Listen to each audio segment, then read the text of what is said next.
Narxini qancha deymiz deyapsan? 4100 qo'yaylik. 4100 mi? Bo'ldi, 4000 bo'lsa 4100. Omon, lekin mexanikidan ham arzon nima unaqa? 4100 qo'yib yubordik a.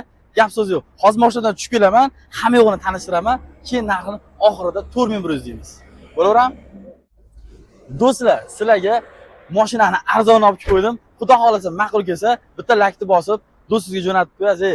Ozginagina, kamtargina mehnatimizni qadrlab, bitta podpiska tugmasini bosib keting. Sizdan podдержка, bizdan yaxshi mashina qo'yish. Xullas, mashinamiz 2009-yilda ishlab chiqarilgan avtomat korobka. Kraskasi polna освежит bo'lgan. Sabab nimaga bilmayman, lekin suyugi butun. Motori 1.8 motorda. Sizlar, mashinamiz metanga ham yuradi, benzinga ham yuradi. Metani temir. Suyugi, oldaqalari butun. Probegi do'stlar qarab 400 ming yurgan, 386 mingcha oshiroq yurgan. Mazza qilib norasizlar. Bu probeg 2009-yil mashinaga menimcha normalniy probeg deb hisoblanadi. Kuzovlarini ham ko'rishingiz mumkin. Umuman qirilgan, chizilgan joylari yo'q. Mashinamiz svejiyroq holatda bo'lib turibdi. Puliga arziydigan mashina menimcha shunaqa bo'ladi. Yonlaridan ham ko'rishingiz mumkin.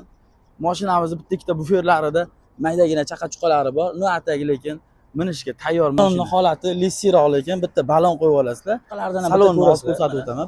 Mashinamiz holati svejiy bo'lib turibdi. 7 ta kovrigi bor. Chexolning holati o'sha aytib o'tgandek. Bitta yangi chexol kiyib yuborish kerak. Nima deydi mana? Xullas, avtomat korobka. Tablosidan ko'rishingiz mumkin. 387 ming probeg yurgan, qarib 400 ming chizgan bo'laveradi. Lekin mashina takoy svejiy bo'lib turibdi. Eshigini yopilishlariga ham bitta qarab o'tasizlar. Muammo yo'q.